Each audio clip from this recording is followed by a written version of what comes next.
Hello friends, e learning gang की इस video में आपका स्वागत है। बिजनेस हो या प्रोफेशन, ITR 4 किस तरीके से फाइल किया जा सकता है ऑनलाइन, उसका डेमो हम इस वीडियो में देखेंगे। ITR भरने से पहले एक काम आपको जरूर कर लेना है। ITR 4 में देखिए आपको फाइनल अकाउंट की जरूरत नहीं पड़ती है, लेकिन फ्यूचर में लोन वगैरह लेने जाते हो, कोई भी फाइनेंशियल ट्रांजेक्शन करने जाते हो तो फाइनल अकाउंट मांगा जाता है ITR के साथ। तो इस तरीके से आप फाइनल अकाउंट जरूर बना लीजिएगा। बहुत ही आसान है, वीडियो ऑलरेडी हमने बनाया हुआ है, घंटे एक घंटे का काम है, लेकिन फ्यूचर में आपको बहुत ज्यादा बेनिफिट देगा। और इस तरीके से फाइनल अकाउंट बन जाएगा तो इसकी मदद से आप ITR भी आसानी से फाइल कर सकते हो।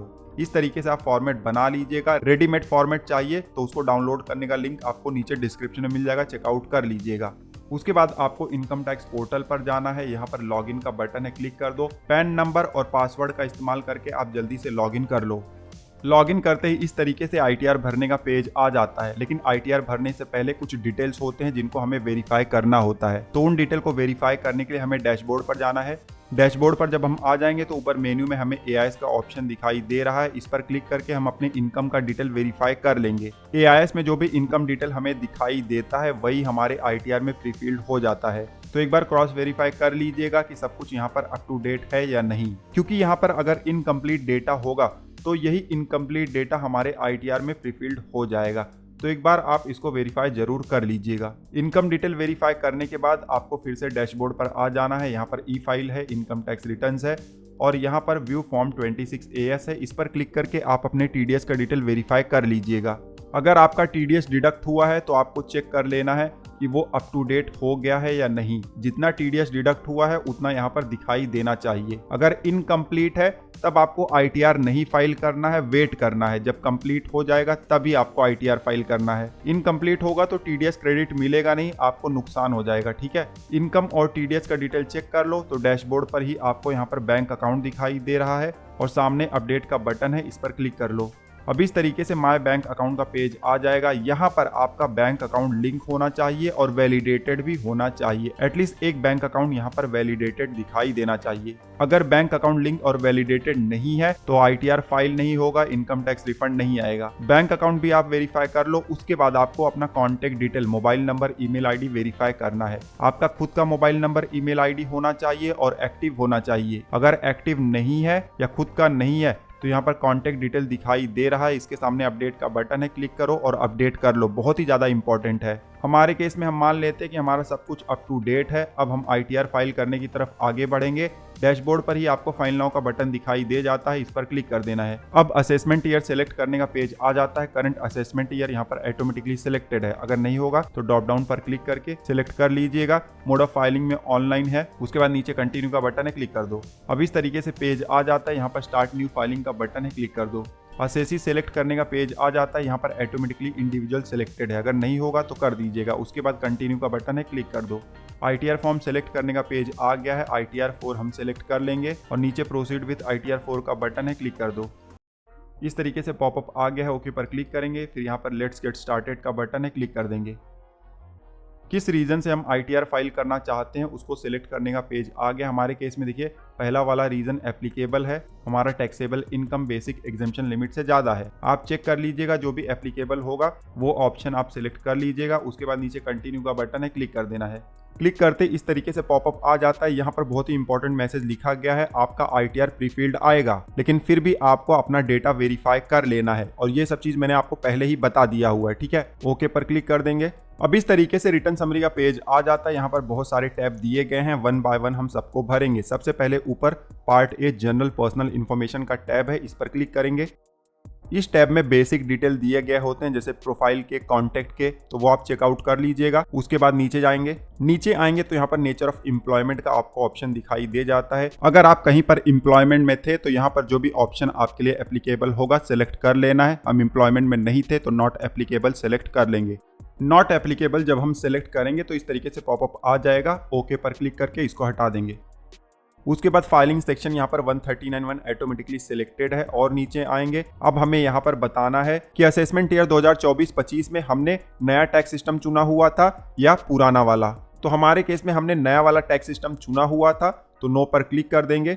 अगर आपने असेसमेंट ईयर 2024-25 में ITR 1 या 2 फाइल किया था तब नॉट एप्लीकेबल सेलेक्ट करना है, और अगर पुराना टैक्स सिस्टम चुना हुआ था असेसमेंट ईयर 2024-25 में तो यस पर क्लिक करना है। जब यस पर क्लिक करोगे तो आपको फॉर्म नंबर 10 IEA का डिटेल भी भरना पड़ेगा, ठीक है, असेसमेंट ईयर 2024-25 का। उसके बाद नीचे आएंगे, अब इस साल कौन सा टैक्स सिस्टम आप चुनना चाहते हो। यस करोगे तो ओल्ड होगा और नो करोगे तो न्यू टैक्स रिग में होगा। हमारे केस में हम न्यू ही कंटिन्यू करना चाहते हैं तो नो पर क्लिक कर देंगे। अगर आप यस पर क्लिक करोगे तो ध्यान देना है आपको form number 10 IEA assessment year 2025-26 के लिए भी भरना पड़ेगा और उसका डिटेल भी यहाँ पर इंटर करना पड़ेगा। हमारे केस में न्यू टैक्स सिस्टम है, नो पर क्लिक करेंगे। उसके बाद नीचे आएंगे, अब हमसे पूछा जा रहा है कि रिटर्न क्या रिप्रेजेंटेटिव असेसी फाइल कर रहा है तो नो। उसके बाद नीचे आएंगे, बैंक डिटेल्स का रो है, क्लिक कर देंगे। यहाँ पर हमारा बैंक डिटेल ऑटोमेटिकली ऐड हुआ है। ध्यान देना आपका बैंक अकाउंट वैलिडेटेड होना चाहिए, ठीक है। अब सारा डिटेल हमने भर दिया हुआ है। नीचे आएंगे, कंफर्म का बटन है, क्लिक कर देंगे। फिर से रिटर्न समरी के पेज पर आ गए हैं। पर्सनल इन्फॉर्मेशन का पेज हमारा कंप्लीट हो गया है। अब नीचे आएंगे, ग्रॉस टोटल इनकम का रो है, इस पर क्लिक करेंगे। क्लिक करते इस तरीके से टोटल इनकम का पेज आ जाता है। एम्प्लॉयमेंट में अगर आपने नॉट एप्लीकेबल सेलेक्ट किया हुआ था तो ये वाला पॉपअप आपको बार बार इस पेज पर आएगा। ओके पर क्लिक करके इसे हटा देना है, ठीक है। ग्रॉस टोटल इनकम के पेज पर देखिए, सबसे पहले इनकम फ्रॉम बिजनेस और प्रोफेशन का हमें यहाँ पर रो दिखाई दे जाता है। ऑटोमेटिकली कोई डिटेल नहीं आया हुआ है तो मैनुअल हम फीड कर देंगे। यहाँ पर एडिट का बटन है, इस पर क्लिक करेंगे। क्लिक करते इस तरीके से पेज आ गया है। यहाँ पर लिखा गया है कि कुछ डिटेल आपको प्रीफिल्ड दिखाई देगा पिछले साल के रिटर्न के हिसाब से, ठीक है। यहाँ पर सेक्शन 44 AD है, ADA है और AE है। हम यहाँ पर सेक्शन 44 AD और ADA को कवर कर लेंगे, बिजनेस इनकम और प्रोफेशनल इनकम को। सबसे पहले बिजनेस इनकम को कवर करेंगे। यहाँ पर देखिए शो डिटेल है, इस पर क्लिक करेंगे। क्लिक करते देखिए यहाँ पर बहुत सारे ऑप्शन अब हमें दिखाई देने लगे हैं। बहुत बार बिजनेस का नाम, बिजनेस का कोड ऑटोमेटिकली यहाँ पर प्रीफिल्ड दिखाई देगा अगर पिछले साल आपने ITR फाइल किया हुआ था तो। बट इनकेस नहीं दिखाई दे रहा है तो नीचे ऐड अनदर का बटन है, क्लिक कर दो। अब यहाँ पर हमें बिजनेस का नाम डालना है, फिर बिजनेस कोड सिलेक्ट करना है और डिस्क्रिप्शन डाल देना है। डिस्क्रिप्शन कंपलसरी नहीं है। डिटेल भर दो तो नीचे सेव का बटन है, क्लिक कर दो। फिर से मेन पेज पर आ गए हैं, शो डिटेल पर क्लिक करेंगे। अब यहाँ पर आप देख सकते हो रो ऐड हो गया है, ठीक है। नीचे आएंगे, अब यहाँ पर टर्नओवर और इनकम का डिटेल हमें इंटर करना है। हमारा बिजनेस इनकम कितना हुआ है वो हमने यहाँ फाइनल अकाउंट में बनाकर रखा हुआ है। ट्रेडिंग अकाउंट में जाएंगे तो ये हमारा टोटल टर्नओवर है, इसका हमने ब्रेकअप भी रखा हुआ है। बैंकिंग चैनल के थ्रू कितना हुआ है और कैश में कितना हुआ है। ITR में आप जाओगे तो यहाँ पर आपको 3 बॉक्सेस दिखाई देते हैं टर्नओवर इंटर करने के। एक तो बैंकिंग चैनल वाला यहाँ पर आप इंटर कर सकते हो पहले रो में, उसके बाद कैश में आपका टर्नओवर है तो सेकेंड रो में, और इन दोनों के अलावा भी आपने कोई ट्रांजैक्शन किया हुआ है टर्नओवर में इंक्लूड है तो तीसरे रो में। हमारे केस में बैंकिंग और कैश है तो सबसे पहले बैंकिंग का अमाउंट इंटर कर देते हैं। बैंकिंग में देखिए DD हो सकता है, नेट बैंकिंग हो सकता है, QR कोड से हो सकता है। उस तरीके से पैसा आपने रिसीव किया हुआ है तब आपको इस वाले रो में दिखाना है। यहाँ पर अमाउंट हमने इंटर कर दिया हुआ है। एक चीज का ध्यान दीजिएगा, जो भी डेटा यहाँ पर आपको दिखाई दे रहा है ये डेमो डेटा है, फेक डेटा है। आपको डेटा पर फोकस नहीं करना है क्योंकि आप ITR जब भरने जाओगे तो अपना खुद का डेटा यूज करोगे। आपको फोकस करना है कि हम क्या प्रोसेस कर रहे हैं, किस तरीके से डिटेल भर रहे हैं। देखिए जो बैंकिंग चैनल का टर्नओवर है वो दिखा दिया, उसके बाद कैश कितना रिसीव किया हुआ है वो भी हम दिखा देंगे। थर्ड वाला ऑप्शन हमारे केस में कुछ है नहीं तो इसको हम छोड़ देंगे। अब टर्नओवर तो हमने दिखा दिया, अब इसका प्रॉफिट भी हमें दिखाना है। जो बैंकिंग चैनल के थ्रू टर्नओवर हुआ है इसका मिनिमम 6% प्रॉफिट हमें इस वाले बॉक्स में दिखाना है। तो हमारे केस में 6% हमने कैलकुलेट करके रखा हुआ है, 2 लाख के आसपास हो रहा है, लेकिन हमारा जो एक्चुअल है वो 597 के आसपास है। तो जो एक्चुअल है उसको हम दिखा देंगे। अब एक सवाल आएगा कि हमने एक्चुअल प्रॉफिट क्यों दिखाया। उसके 2 रीजन है। जो एक्चुअल प्रॉफिट है फाइनल अकाउंट में, वही अगर ITR में दिखाएंगे तो दोनों मैच हो जाएगा, लोन वगैरह में कोई दिक्कत नहीं होगा, आसानी से मिल जाएगा। और दूसरा रीजन, आप ये वाला रो अगर पढ़ोगे तो यहाँ पर क्लियरली लिखा गया है कि जो भी आपका टर्नओवर है बैंकिंग चैनल के थ्रू उसका 6% मिनिमम आपको यहाँ पर दिखाना है, या तो amount claim to have been earn, या तो जितना अमाउंट आपने अर्न किया हुआ है, दोनों में से जो ज़्यादा होगा वो आपको दिखा देना है। तो हमने ज़्यादा वाला दिखा दिया। 6% से कम आपको नहीं दिखाना है, ज़्यादा आप कितना भी दिखा सकते हो, ठीक है। उसके बाद जो कैश ट्रांजैक्शन आपका हुआ है उसका प्रॉफिट आपको इस वाले बॉक्स में दिखाना है। मिनिमम 8% आपको दिखाना ही दिखाना है, उससे कम नहीं दिखा सकते। तो मिनिमम 8% इतना होता है। अब इससे ज़्यादा का अमाउंट हमारा एक्चुअल में है तो वो वाला अमाउंट हम मेंशन कर देंगे। तो यहाँ पर 6% से ज़्यादा हमने दिखा दिया, वो यहाँ पर 8% से ज़्यादा दिखा दिया हुआ है। टोटल प्रॉफिट यहाँ पर हमें दिखाई दे रहा है जो कि मैच भी हो रहा है। ठीक है, ये हमारे फाइनल अकाउंट से मैच हो जाएगा। पीएनएल में देखिए इतना ही प्रॉफिट हमें आया है। ठीक है, तो सेक्शन 44 एडी हमने यहाँ पर भर दिया हुआ है। डिटेल जब आप भर दो तो नीचे जाओगे तो यहाँ पर सेव का बटन है, इस पर क्लिक कर दो। अभी हम सेव के बटन पर नहीं क्लिक कर रहे हैं, अभी मैं आपको सेक्शन 44 एडीए का भी दिखा देता हूँ किस तरीके से भरना होता है। ठीक है, शो डिटेल का बटन यहाँ पर आपको दिखाई दे जाता है, क्लिक कर दो। अब नीचे देखिए आपको बॉक्सेस आ गए हैं डिटेल भरने का। यहाँ पर भी ऐड अनदर का बटन है, इस पर क्लिक करके आप अपने बिजनेस का डिटेल दे दो, बिजनेस का नाम दे दो, बिजनेस कोड दे दो और डिस्क्रिप्शन आप डाल सकते हो। अब बिजनेस का डिटेल जब आप इंटर कर दो तो यहाँ पर सेव का बटन है, क्लिक कर दो। फिर से मेन पेज पर आ गए हैं। यहाँ पर 44 एडीए के नीचे शो डिटेल है, इस पर क्लिक करेंगे। यहाँ पर आप देख सकते हो रो ऐड हो गया है। ठीक है, अब नीचे आएंगे, यहाँ पर प्रोफेशनल रिसिप्ट और इनकम का डिटेल हम इंटर करेंगे। यहाँ पर भी 3 बॉक्सेज हैं। जो बैंकिंग चैनल के थ्रू आपको रिसीव हुआ है वो यहाँ पर इंटर करना है ए में, जो कैश में रिसीव हुआ है उसको बी में, और बैंकिंग और कैश को छोड़कर दूसरा कुछ आपको रिसीव हुआ है प्रोफेशनल इनकम दूसरे किसी माध्यम से, तो आपको थर्ड वाले बॉक्स में इंटर करना है। जल्दी से एक यहाँ पर डेमो डेटा इंटर कर देता हूँ। मान लो बैंकिंग चैनल के थ्रू हमें 10 लाख रिसीव हुआ है और कैश में 4 लाख, तो टोटल यहाँ पर 14 लाख का हमारा प्रोफेशनल रिसिप्ट हो गया है। अब हमें इनकम दिखाना है। जैसे एडी में देखिए आपको बैंकिंग चैनल का अलग प्रॉफिट दिखाना होता था, कैश का अलग, लेकिन 44 एडीए में ऐसा नहीं है। ग्रॉस रिसिप्ट का बाइफरकेशन है, बट जो टोटल अमाउंट होता है ग्रॉस रिसिप्ट का, उसका 50% मिनिमम आपको प्रॉफिट दिखाना ही पड़ता है। इस एग्जाम्पल में देखिए जो टोटल ग्रॉस रिसिप्ट है वो 14 लाख है, तो इसका मिनिमम 50% मतलब 7 लाख प्रॉफिट दिखाना ही पड़ेगा। 7 लाख से ज्यादा दिखा सकते हैं बट कम नहीं दिखा सकते। तो इस तरीके से सेक्शन 44 एडीए का कैलकुलेशन होता है। अब देखिए हमने सेक्शन 44 एडी को भी कवर कर लिया है और सेक्शन 44 एडीए को भी कवर कर लिया हुआ है। जब डिटेल आप भर दो तो नीचे आओगे, यहाँ पर सेव का बटन है, इस पर आपको क्लिक कर देना है। फिर से ग्रॉस टोटल इनकम के पेज पर आ गए हैं। इस तरीके से आपको पॉपअप आएगा, ओके पर क्लिक कर देना है। अब बिजनेस इनकम हमें यहाँ पर दिखाई देने लगा है। ठीक है, हमारे केस में सिर्फ सेक्शन 44 एडी का बिजनेस इनकम था तो वही हमने रखा हुआ है, एडीए का डिलीट कर दिया हुआ है। अब नीचे आएंगे, इनकम फ्रॉम सैलरी है। इनकम फ्रॉम सैलरी हमारे केस में एप्लीकेबल नहीं है। और नीचे आएंगे, इनकम फ्रॉम हाउस प्रॉपर्टी है, ये भी हमारे केस में एप्लीकेबल नहीं है। और नीचे आएंगे, यहाँ पर इनकम फ्रॉम अदर सोर्स है, इस पर क्लिक करेंगे। अब यहाँ पर ऑटोमेटिक कोई भी इनकम दिखाई नहीं दे रहा है, हमारे केस में इंटरेस्ट इनकम है, तो उसको ऐड करने के लिए ऐड अनदर पर क्लिक कर देंगे। बहुत बार क्या होगा, यहाँ पर प्रीफिल्ड डेटा आ जाएगा, बट अगर नहीं आएगा तो मैनुअल भी आप ऐड कर सकते हो। ठीक है, ऐड अनदर पर क्लिक करो। नेचर ऑफ इनकम का यहाँ पर ड्रॉप डाउन है, जो भी आपके लिए एप्लीकेबल है सिलेक्ट कर लो।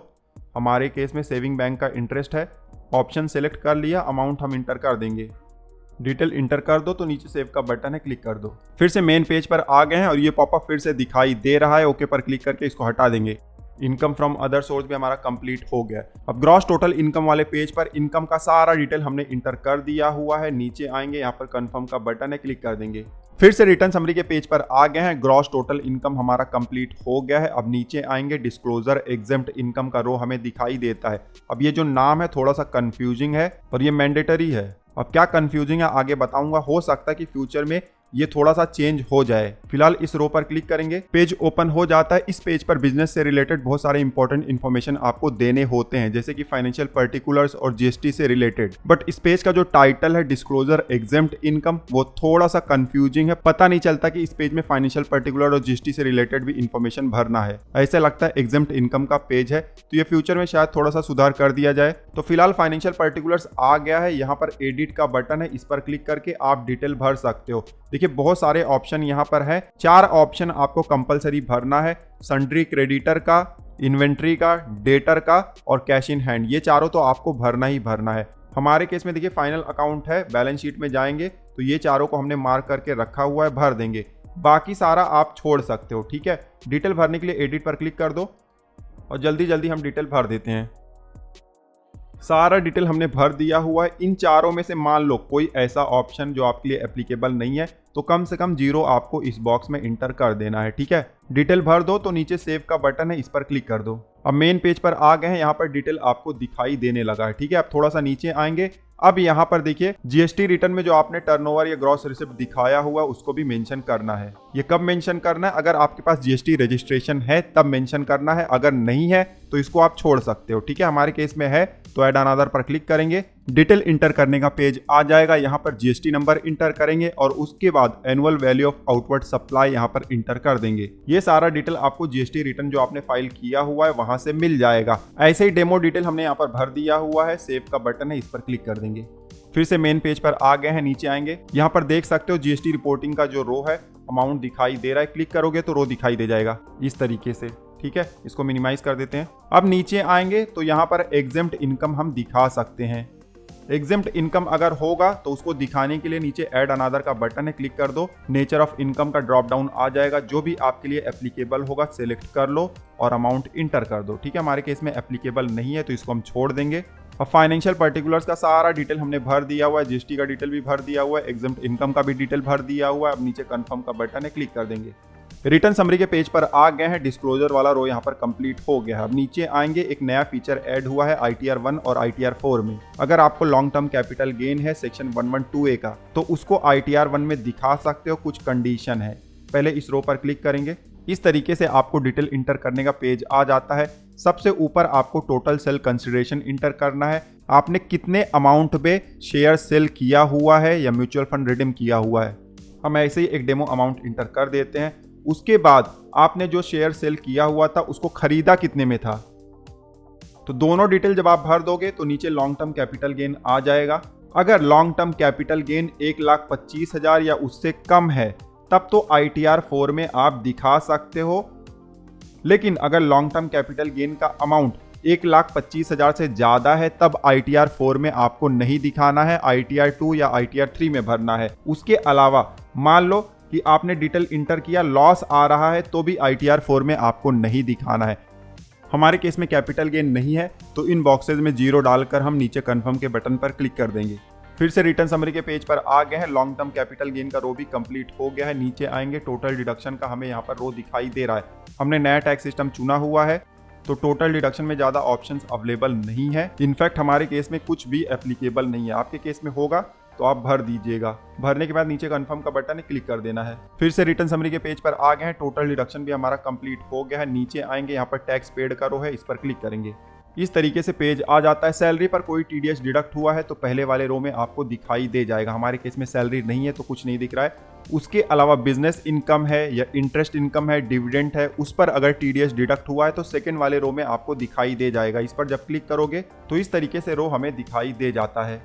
यहाँ पर आपको चेक कर लेना है कि सारा डिटेल बिल्कुल सही तरीके से इंटर हुआ है। ठीक है, TDS अगर आपका डिडक्ट हुआ है तो 26AS से उसको जरूर मैच कर लेना है। ये मैंने आपको स्टार्टिंग में भी बताया था, बहुत ही ज़्यादा इंपॉर्टेंट है। ठीक है, कुछ भी अगर रॉन्ग होगा तो यहाँ पर चेक बॉक्स है, सेलेक्ट करो और ऊपर एडिट का बटन है, क्लिक करके उसको सही कर दो। सही करने के बाद यहाँ पर सेव का बटन है, इस पर क्लिक कर देना है। अब नीचे आओगे, कोई इनकम टैक्स आपने पे किया हुआ है, advance tax, self assessment tax, तो उसका डिटेल आपको यहाँ पर दिखाई देगा। और नहीं दिखाई दे रहा है तो मैनुअल भी आप ऐड कर सकते हो। ध्यान देना 26AS से इसको भी वेरीफाई कर लेना है या AIS से भी वेरीफाई कर सकते हो। सारा डिटेल जब आप भर दोगे तो टोटल टैक्स पेड का अमाउंट यहाँ पर दिखाई दे जाएगा। उसके नीचे कंफर्म का बटन है, क्लिक कर दो। फिर से रिटर्न समरी के पेज पर आएंगे, टैक्स पेड वाला रो भी यहाँ पर कंप्लीट हो गया है। अब नीचे टोटल टैक्स लायबिलिटी का रो है, इस पर क्लिक करेंगे। टैक्स लायबिलिटी का पेज आ जाएगा। इस पेज पर हमें कुछ नहीं करना है, ऑटोमेटिकली इनकम कंप्यूट हो जाता है, ऑटोमेटिकली इनकम टैक्स भी कंप्यूट हो जाता है। आप देख सकते हो इस पेज पर कुछ भी इंटर नहीं करना है, सिर्फ डिटेल वेरीफाई करना है। स्क्रॉल करके नीचे आएंगे तो यहाँ पर टैक्स लायबिलिटी हमें दिखाई दे जाएगा। हमारे केस में 0 है। अब उसके नीचे कंफर्म का बटन है, क्लिक कर देंगे। फिर से रिटर्न समरी का पेज आ गया है, सारा टैब हमारा कंप्लीट हो गया है। अब नीचे प्रोसीड टू वेरिफिकेशन का बटन है, इस पर क्लिक कर देना है। क्लिक करते इस तरीके से हमें यहाँ पर स्क्रीन आ जाएगा। जो रिफंड का अमाउंट है हमें यहाँ पर दिखाई दे रहा है। कुछ अमाउंट पेबल होगा तो वो दिखाई देगा और पे करने का ऑप्शन भी आपको दिखाई दे जाएगा। हमारे केस में रिफंड आ रहा है। इस पेज पर आपको कुछ नहीं करना है, सारा कंप्यूटेशन दिया गया, एक बार आप नजर मार लीजिएगा। ठीक है, सब कुछ सही होना चाहिए। आखिरी में जाएंगे और यहाँ पर आपका टैक्स लायबिलिटी दिखाई देगा, कितना टैक्स पे किया गया है, रिफंड है या अमाउंट पेबल है वो दिखाई दे जाएगा। ठीक है, अब नीचे preview and submit your return का बटन है, इस पर क्लिक कर देना है। इस तरीके से पेज आ जाएगा। यहाँ चेक बॉक्स से क्लिक कर दो, फिर प्लेस में आप इंटर कर दो जहाँ से आप अपना ITR फाइल कर रहे हो। उसके बाद नीचे आना है, यहाँ पर प्रोसीड टू वैलिडेशन का बटन है, क्लिक कर दो। वैलिडेशन हमारा सक्सेसफुल हो गया है। ये इंटरनल वैलिडेशन है, आगे चलकर एक और वैलिडेशन होगा। ठीक है, फिलहाल प्रीव्यू का बटन है, इस पर क्लिक कर दो। प्रीव्यू के बटन पर क्लिक करोगे तो इस तरीके से आपको पेज दिखाई देगा। जो भी डिटेल आपने इंटर किया हुआ है ITR में, सब कुछ यहाँ पर आप वेरीफाई कर सकते हो। बहुत ही इंपॉर्टेंट स्टेप है। यहाँ पर देखिए बहुत सारे ऑप्शन दिए गए हैं। जो भी हेड का डिटेल चेक करना है क्लिक करके आप चेकआउट कर लीजिएगा। ठीक है, हमारे केस में सब कुछ बिल्कुल सही है। नीचे आएंगे, यहाँ पर प्रोसीड टू वैलिडेशन का बटन है, क्लिक कर देंगे और फिर से वैलिडेशन हमें दिखाई दे रहा है। पहले देखिए इंटरनल वैलिडेशन हुआ था, अब अपलोड लेवल वैलिडेशन है। यहाँ पर भी हमारा सक्सेसफुल दिखाई दे रहा है, कोई भी एरर नहीं है। नीचे आएंगे, प्रोसीड टू वेरिफिकेशन का बटन है, क्लिक कर देंगे। अब 3 ऑप्शन है, ई वेरीफाई नाउ पर क्लिक करो, अभी तुरंत ई वेरीफाई कर सकते हो। ठीक है, फिर कंटिन्यू पर क्लिक करो। अब इस तरीके से पेज आ जाता है। थोड़ा सा नीचे आएंगे, यहाँ पर बहुत सारे ऑप्शन आपको दिखाई दे जाते हैं। जो भी एप्लीकेबल होगा उसको आपको सेलेक्ट कर लेना है। हमारे केस में देखिए पहला वाला ऑप्शन सेलेक्ट करेंगे, आधार OTP वाला, और फिर नीचे कंटिन्यू का बटन है, क्लिक कर देंगे। अब इस तरीके से पॉपअप आ जाता है। आधार OTP सेंड करने के लिए हमसे परमिशन मांगा जा रहा है। आई एग्री पर क्लिक करेंगे और फिर जनरेट आधार OTP पर क्लिक कर देंगे। क्लिक करते ही इस तरीके से OTP इंटर करने का बॉक्स आ जाता है। हमारे आधार रजिस्टर्ड मोबाइल नंबर पर OTP आया होगा, उसको हम यहाँ पर इंटर कर देंगे। इंटर करने के बाद नीचे वैलिडेट का बटन है, क्लिक कर देंगे। अब इस तरीके से कंफर्मेशन का पॉपअप आ जाता है। यहाँ सबमिट का बटन है, इस पर क्लिक कर देंगे। क्लिक करते ही आप देख सकते हो ITR हमारा फाइल हो गया है। अब यहाँ नीचे डाउनलोड रिसिप्ट का बटन है, इस पर क्लिक करके आप अपने एक्नॉलेजमेंट को डाउनलोड कर सकते हो। तो दोस्तों इस वीडियो में हमने देखा कि हम किस तरीके से ऑनलाइन ITR 4 फाइल कर सकते हैं। बहुत सारे इंपॉर्टेंट पॉइंट्स को हमने कवर किया। आई होप कि ये वीडियो आपके लिए यूजफुल रहा होगा। कोई क्वेरी है इस वीडियो से रिलेटेड तो आप नीचे कमेंट कर सकते हो। दूसरे ITR कैसे फाइल करना है या ITR से रिलेटेड कोई इशू है तो उसका वीडियो आपको स्क्रीन पर जो प्लेलिस्ट दिखाई दे रहा है उसमें मिल जाएगा। फिलहाल इस वीडियो में बस इतना ही। मिलते हैं आपसे अगले वीडियो में, तब तक आप हंसते रहो, मुस्कुराते रहो। धन्यवाद।